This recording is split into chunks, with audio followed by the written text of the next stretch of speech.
일단은 오늘 찢지는 않고 좀 약간 알고 싶은 좀 약간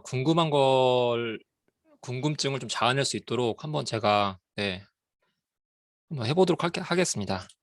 네, 일단은 제가 자료를 공유해 드릴게요.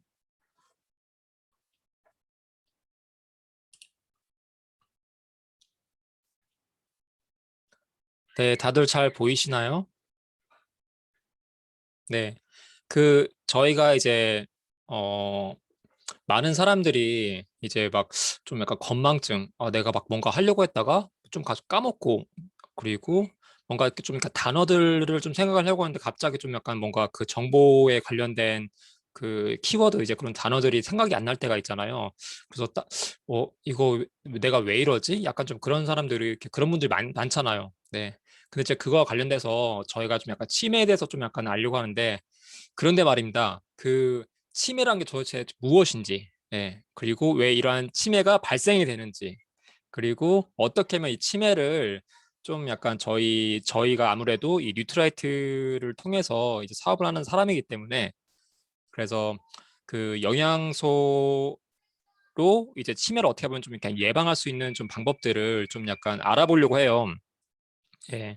그래서 지금 이 치매를 알아보려고 하는 게 이렇게 한 번으로 좀 약간 그 하기가 좀 약간 좀 부족할 것 같아서 두 번 또 세 번을 좀 나눠서 좀 하려고 하거든요. 네, 그래서 좀 같이 제가 좀 알아본 거를 한번 봤으면 좋겠습니다.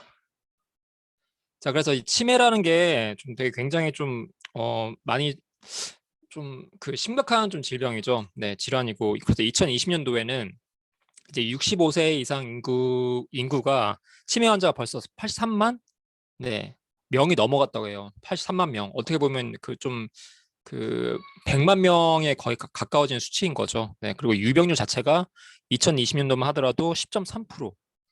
그리고 이제 2050년, 거의 30년 이제 후에는 유병률이 16.1%막 굉장히 지금 급증가하고 있다고 좀 합니다. 따라서 이 치매가 굉장히 좀 약간 심각한 질환이고, 저희 모두도 이 치매를 좀 약간 좀 심각하게 받아들이고, 어떻게 하면은 제 자신과 저희 자신과 그리고 저희가 좀 사랑하는 이제 모든 사람들에게 이 치매를 예방할 수 있는 방법들을 좀 이렇게 알리고 심각성에 대해서 같이 좀 논의를 한번 해봤으면 좋겠습니다.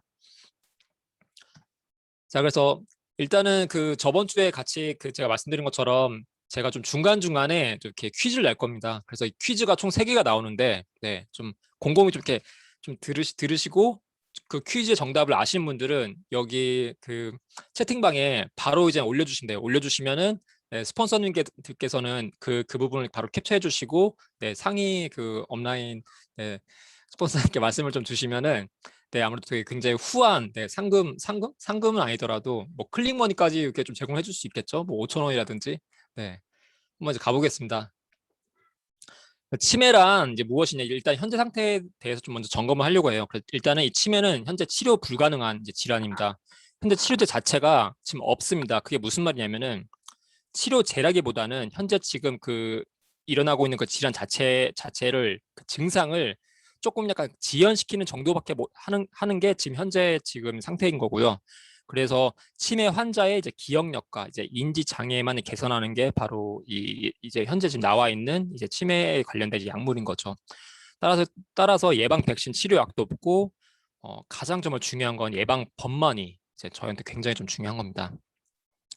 따라서 이제 좀 정의를 좀 말씀드려 보자면은, 그 뇌세포 손상으로 인해서 인지 기능에 장애가 생기기 때문에 이게 인격의 변화가 발생할 수 있는 거고, 이제 이거는 이제 질병이 아닌 좀 증상입니다. 그리고 이 치매의 첫 번째 질환으로서는 알츠하이머 병이 이제 약 50%에서 70%로 가장 좀 큰 그 이제 분포를 하고 있고요.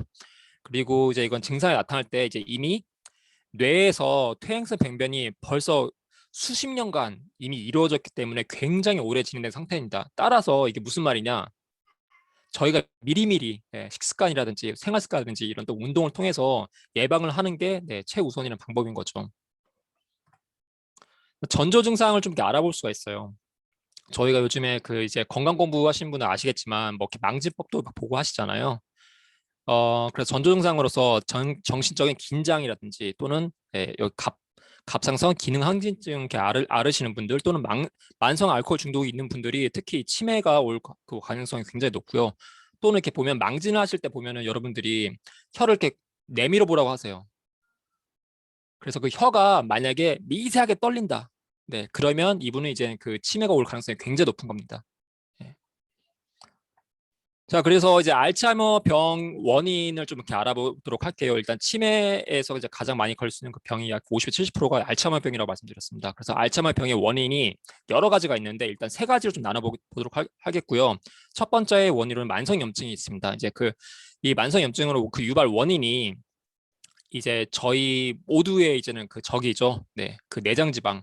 이제 비만 중에 가장 안 좋은 게 내장 지방인데요. 이 내장 지방 안에 이제 축적된 복부 비만이 정말 이 그 만성 염증을 유발하는 가장 큰 적입니다. 그리고 이 내장 지방이라는 게 염증 유발 물질을 분비하는 지방인데 정상적인 지방이 아니고 비정상적인 지방인 거죠.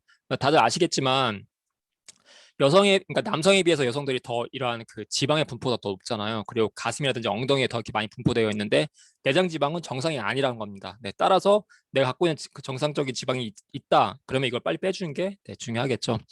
내장 지방에 있는 이제 비만 축적은 만성 염증을 유도를 하고 노화, 퇴행성 질병을 빨리빨리 촉진하기 때문에 이게 내장 지방을 이제는 제거하는 게 중요하겠죠. 그리고 내장 지방은 더 나아가서 장내 미생물을 분포를 균형을 파괴시키는 그 원인이 바로 이 내장 지방입니다.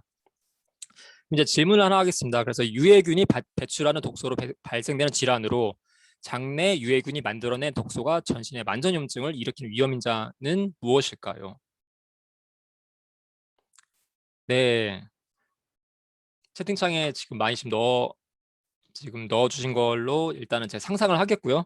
네, 이건 바로 다음 슬라이드에 나오는 장누수 증후군입니다.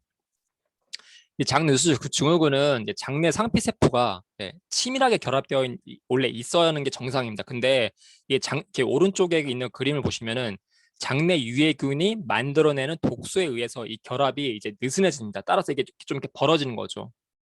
그래서 이 벌어진 틈으로 독소나 유해 물질이 이제 들어가게 되는 거고, 따라서 이 독소나 유해 물질로 인해서 우리 몸속에 이제 만성 염증을 일으킬 수 있는 가능성이 굉장히 높아진다는 거죠. 그래서 이게 무슨 말이냐? 장누수 증후군이 이제 일어나지 않도록 저희 그 장내 상피세포가 이제 치밀하게 계속 있을 수 있도록 저희 계속 관리를 해줘야 한다는 거죠. 근데 이게 장누수 증후군이 알츠하이머 병의 시작이 될 수 있다는 되게 굉장히 놀라운 좀 이렇게 놀라는 건데, 이게 체내 지속적인 염증 발생으로 인해서 다들 아시겠지만 알츠하이머 병의 이제 그 원인으로서 그 인자로서 하나 좀 이렇게 생각되는 게 바로 이 아밀로이드 베타라는 단백질이 있습니다. 이게 염증이 계속 지속적으로 발생이 되면은 저희 이제 몸 안에 아밀로이드 베타 단백질이 계속 축적되는 거죠. 그리고 특히 이 뇌세포, 이 뇌 안에 이 단백질이 계속 축적되게 되면은 뇌 신경세포 간의 신호 전달 물질인 시냅스를 파괴시키게 됩니다. 따라서 이 아밀로이드 베타 단백질 축적시키지 않도록 장누수 증후군이 발생되지 않도록 저희 몸을 관리해 주는 게 굉장히 중요하겠죠. 그래서 이게 좀 약간 어려울 수도 있긴 한데 여기서 제가 좀 전달하고자 하는 그 키워드가 바로 독소, 장누수 증후군 그리고 만성염증입니다. 네. 자, 그리고 두 번째 원인으로는 이제 인슐린 저항성을 좀 들어볼 수가 있는데요. 이 인슐린 저항성은 저희가 많이 들어봤어요. 많이 들어봤는데 정확히 무엇이냐? 이 정의란 혈당을 조절하는 이제 호르몬이 바로 인슐린이라는 게 있습니다. 다들 아시죠? 그래서 이 인슐린 호르몬에 이제 과부하가 걸리게 되면은 작동 능력이 이제 떨어지게 됩니다. 따라서 떨어지게 되면서 오히려 인슐린이 계속 이제 분비량이 이제 늘어나게 되는 현상을 바로 인슐린 저항성이라고 하는데요. 이 영향은 어떤 것이 있느냐? 인슐린이 늘어나게 되면서 인슐린 분해 요소도 같이 활동이 증가하게 됩니다. 이거를 또 ID라고 하는데 인슐린 디그레이딩 인자임이라고 하는데요. 이 인슐린 분해 요소가 활동이 증가하게 되면은 인슐린 분해와 함께 아밀로이드 베타 단백질도 조각이 또 계속 또 분해가 됩니다. 따라서 이 인슐린 저항성이 이제는 계속 일어나게 되면 안 좋은 거죠. 그래서 인슐린 저항성으로 인해서 혈당이 떨어진 게 이제 좀 어려워지기 때문에 저희 몸 상태가 계속 이렇게 끈덕끈덕진 이러한 이 설탕 물질인 이 고혈당이 계속 지속되는 겁니다. 근데 이렇게 저희 몸이 계속 이 끈덕끈덕진 이러한 설탕이 저희 몸 혈관 안에 계속 있을 때 결과적으로 최종 당화산물이라는 게 생성이 되는데요.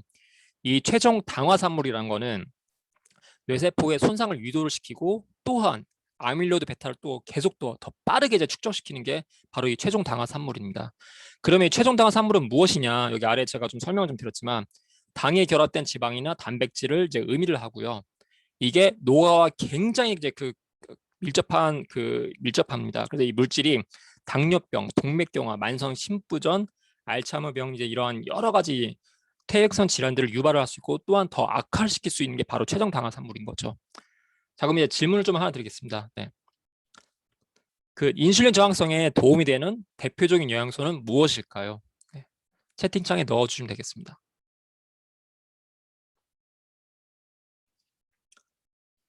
네, 그렇죠.